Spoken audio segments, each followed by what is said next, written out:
Morning to you. Hey, Ted, thank you. Staying on the line with us for the break is the president of the Maine Senate, Beth Edmonds. Good morning. Good morning, good morning. Thanks for staying with us. Sure. So did you get any calls while we were on break from your colleagues saying, don't say taxes? No, I didn't. No, because they maybe they expected to. I mean, they may not agree with me. I don't know. But you feel tax increases, even for, as you put it, not because I want to do it, but for noble intent, it should be on the table. I think you have to have those conversations. You have to talk about whether or not you're going to throw grandma under the bus or whether you're going to raise some tax, some small amount to pay for things that people need to do. You know, it's just like at home. You know, I look at my house and I decide, okay, am I going to fix that window because it needs to get fixed, or am I going to throw another piece of plywood in front of it? You know. Well, what if you only have a budget? It's so much of a budget to work with, and you have to look at cuts in a household. Do you ever have to cut back in your household, or do you always spend more in your household? Ted, hang on. I've been there 7 years. No. We have never done anything but cut. No. I'm stunned that you say that, though. I mean, when you came there in 2002, I think that's when you were there, right? Yep.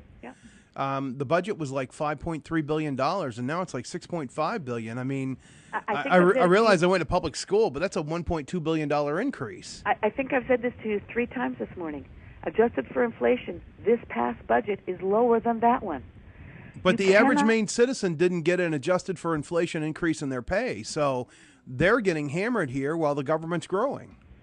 Well, I understand. I'm a Maine taxpayer too, but I think you really can't. You can't not look at these rising fuel prices that are coming from outside of Maine. You can't look at the rising healthcare costs that are coming from all of us wanting every piece of healthcare equipment that's out there. All right, let me stop you right there, though, because you're absolutely right. We have to address the rising fuel cost. We have to address the rising healthcare cost. And the average taxpayer who can't go out and take someone's home because they don't pay their taxes has to deal with that. And they're living on a finite budget here because we're not prosperous. So if you raise their taxes, you're actually taking from them to give to the government. No, if I raise taxes, that's a big, huge if, because who knows if anybody else agrees with me. But well, we hope they don't, by the way. It would be to provide services for people who are out there right now who are struggling, people who need fuel assistance, people who need other kinds of services. Yeah, but you're doing that on the backs of who, though? Yeah, exactly. Where's it coming from? I mean, you know. Well, I guess from my point of view, I'm doing it on the backs of everybody. You know, I live in a country, and I hope you do too, where we look out for each other. And if you see somebody who needs something, you don't drive by and flip them the bird. Well, of course not, but you're already assuming we don't give anything right now. You just want us to give more. I mean, come on. I do want you to give more. Well, of course you do. Oh, Why my not? God. Oh, I don't. Well, all right, let listen, me ask you my this. God. I'll ask you this. Sober. Because that was Ted, by the way. I don't know what's going on. Let me ask you this question, because I asked this before Christmas, and I'll ask you now. Okay. We have a roughly $5 billion state government. We have a $3 trillion federal government. We have all this county government, all this local, muni government. Yep. We have countless charitable organizations out there. We have the churches. I mean, we have all these programs and all this money. How in the world, with all of this money going to all these organizations and government, can we have people who are hungry and cold? That's a great question, but I think the reality is there isn't all that money going to those people. All that money is going to a lot of things. On the federal level, it's going to a war. On the state level, it's going to all kinds of things, like roads and bridges. Not enough. Thank you very much. Well, it'd be nice, yeah, but you know, the transportation department, or that fund there, what's it called? The transportation fund, is that what it is? Isn't that constantly getting taken and put into the general fund? So we don't have the money that was dedicated to that fund. Actually, that's inaccurate. Is it? You are Okay. wrong. All right. There has been monies transferred back and forth between the highway fund and the general fund for years, Yeah, well, and in fact, It doesn't make it right. the highway fund has made out better in that deal than the general fund. Well, right now it's $40 million short in the transfer process. That's true, but that's at the moment. But over time, the highway fund has made out better than the general fund But in that transfer of fund, and every legislature has done it. So but it's not we've just got potholes the size of Montana in some of our Tell roads. me about it. I would agree with you that there needs to be some rethinking about how we deal with the highway fund.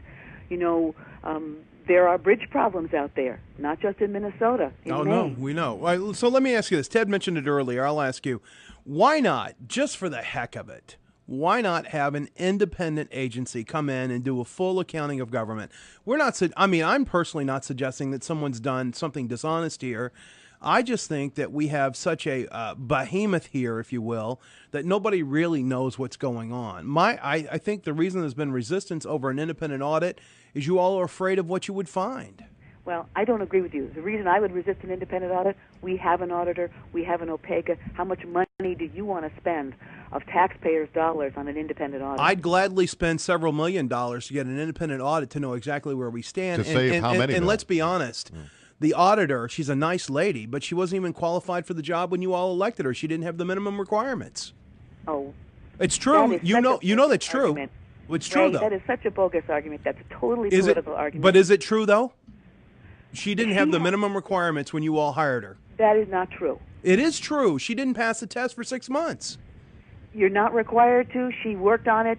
She figured it out. She learned it. She's a very smart woman. No, I agree. She's a lawyer. She's a nice lady. But the bottom line is you got the fox guarding the hen house here. Why not have some independent agency come in that isn't a part of government and doesn't have a vested interest in government and say, look, this is where every dime is going. This is what we're spending on it. These are the places in which we feel through an in-depth, top-to-bottom audit, you all could actually cut without harming programs. So what do you not like about the OPEGA situation? That's an independent person? OPEC is not independent. It's done by the legislature. I mean, Yes, but she's absolutely independent. We have no way of saying to her what we think she should do or not do. She looks through those things.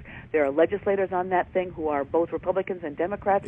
They go ahead and figure out what they want. But you've been around a long time. You know when this thing was first formed, your predecessor, President Daggett, wouldn't even put people on that committee. It wasn't funded. More importantly, somebody has to actually go to OPEGA and say, here's a problem, as opposed to them being allowed to go in and just do it. Well, I disagree with you that it's not funded. We have. Well, funded it is now, but it wasn't for a long time. The legislature resisted it. Well, she was president for 2 years. It got formed in the first year. It was 1 year that it wasn't funded. Yeah. All right. Well, listen, it's Senate President Beth Edmonds. You know, You're a we good got to sport. go. So she's always a good sport. Thank you for hanging in and answering the questions, because not everybody does that. So Thanks we for like you raising for that, and you know, and you're a decent person, and after all, you're a librarian. So we But like don't you raise for our I'm a taxes. librarian. You know, that's you what know it how it is. You get by on a librarian salary. Don't raise our taxes. That's right. No taxes. There, right after me. No one. It's just between me and you. No taxes. I hope Ready? you Go. gentlemen have a very good New Year. Exactly. Thank you Same to too. you. Thank you. 7:30. LOB at Fox 23.